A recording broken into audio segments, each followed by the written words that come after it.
are going to hear about ESG. This session is going to be about understanding Indian ancient wisdom perspective. Everyone, we are going to have on the stage a senior advisor, ASD. He's ex-director, Honda Cars India Ltd. And he's also an executive council member of Society of Indian Automobile Manufacturers. Everyone, let's please put our hands together. We have Mr. Raman Sharma among us. Everyone, let's have him on the stage. Good morning, everyone, and thanks for the introduction. I have known Vikrant for a very, very long time, and as I start, speaking on my topic, I take this opportunity to heartily congratulate and compliment Vikrant for this very noteworthy and meaningful initiative towards whatever may be possible to be done for addressing an issue which could well define the way this world would shape up in terms of sustainability or otherwise.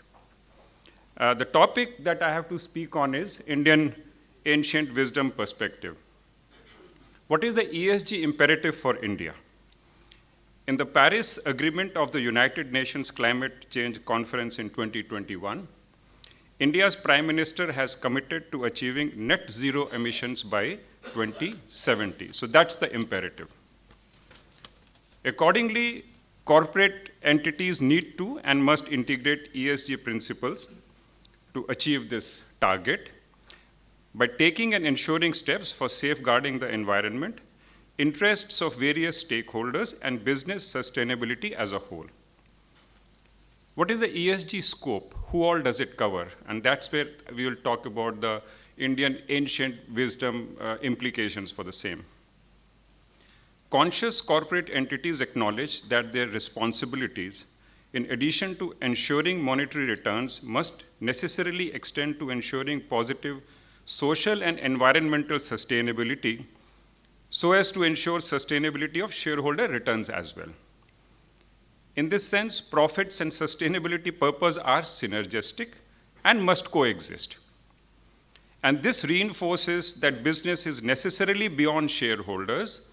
It's about stakeholders, including customers, employees, environment, society, future generations as well. And that is where this concept of Vasudhaiva Kutumbakam.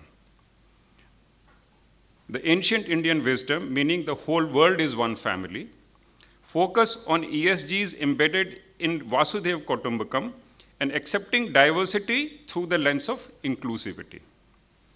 ESG network, as Vikrant also explained in his initial talk, aims to further reinforce and support this synergistic connection between business and stakeholders by being a purposeful link to help create and support awareness, understanding, action plans, and implementation for increasingly enhanced assimilation and adoption of ESG through reinforcing the Vasudhaiva Kutumbakam spirit. What are the ESG contents? Utilizing resources optimally is the bedrock of aligning with ESG principles. Companies, big or small, need to adopt and evolve ESG frameworks to satisfy compliance criteria. They must focus on sustainable sourcing and optimal allocation and utilization of resources such as fuel, raw materials, air, and water. Attention needs to be paid to waste management, scope emissions, water consumption, 3R practices, EPR, and LCA mandates. All the above ESG framework elements have their roots and basis in Indian philosophy, whereby the entire universe is created out of the conglomeration of the subatomic particles which influence the 5 gross elements: earth, water, fire, air, and space. All living beings, life forms, animate or inanimate, are created on the backdrop of these gross elements, or Mahabhutas as they're also called. They are cosmic elements which create, nurture, and sustain all forms of life, and after death or decay, they absorb what was created earlier, and thus playing an important role in preserving and sustaining the environment. This is directly correlatable with ESG framework elements of waste management, scope emissions, and water consumption, 3R, EPR, and LCA mandates. So we find that what we have learned through our ancient Indian philosophy is directly relatable to what ESG aims to work for. What are the enabling provisions for ESG to take shape? As this issue attains global dimension in impact and desired cooperation, its furtherance is being supported by various regulatory, suggestive, voluntary standard disclosures, information sharing, including commensurate incentives, disincentives for various levels of compliances and non-compliances.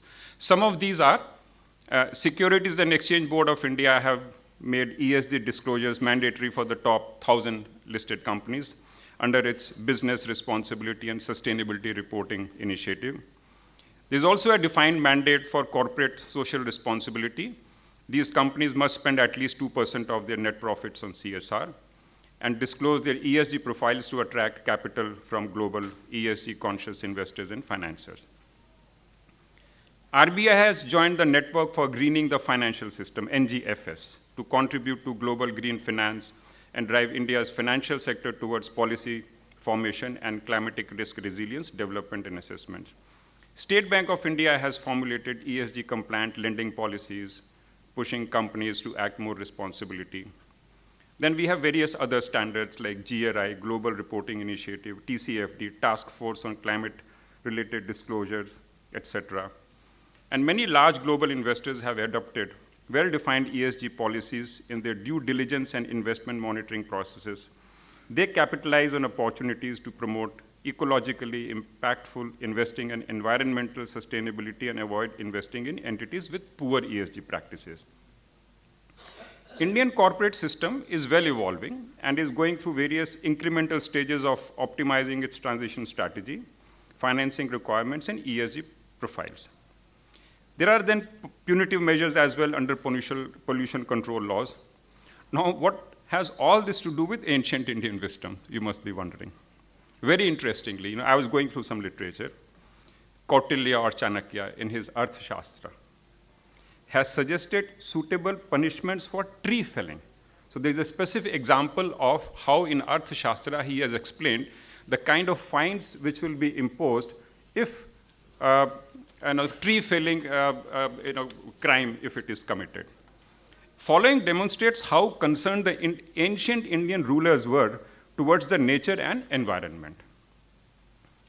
I'll give you some details so as to understand it well. For cutting of the tender sprouts of fruit trees, flower trees or shady trees in the park, 6 units of silver coins, panas, that's how they're called, of fine to be imposed. For cutting off minor branches of trees, 12 panas fine is to be imposed. For cutting off big branches, 24 panas. For cutting off the trunk, felling the trunks, pilgrimage place trees, hermit forests, burial grounds, cremation ground trees, suitable punishments and fines to be imposed. So the point which I want to make here is the specificity of what is being suggested is to be done if somebody commits crimes, if we can call them related to this. For trees on boundaries, trees which are worshipped, trees grown in government or king's land, or we can call them government nurseries, double the above fines will be imposed. All the above fines are to be imposed on violators to preserve environmental balance. They believed that plants are to be considered like human beings. And for some, even though allegorically, one plant is equal to 10 suns. That's how they describe it. Finally, let us be contented with what has been provided to all of us. The greed, disregard, and ignorance in exploiting the natural resources is only self-defeating. Let us preserve the ecological balance for our future generations. Let us worship our nature rather than merely consuming or exploiting it. The World Commission on Environment and Development has reinforced to reconcile human affairs with natural laws. Our cultural and spiritual heritages can reinforce our economic interest and survival imperatives. Thank you very much.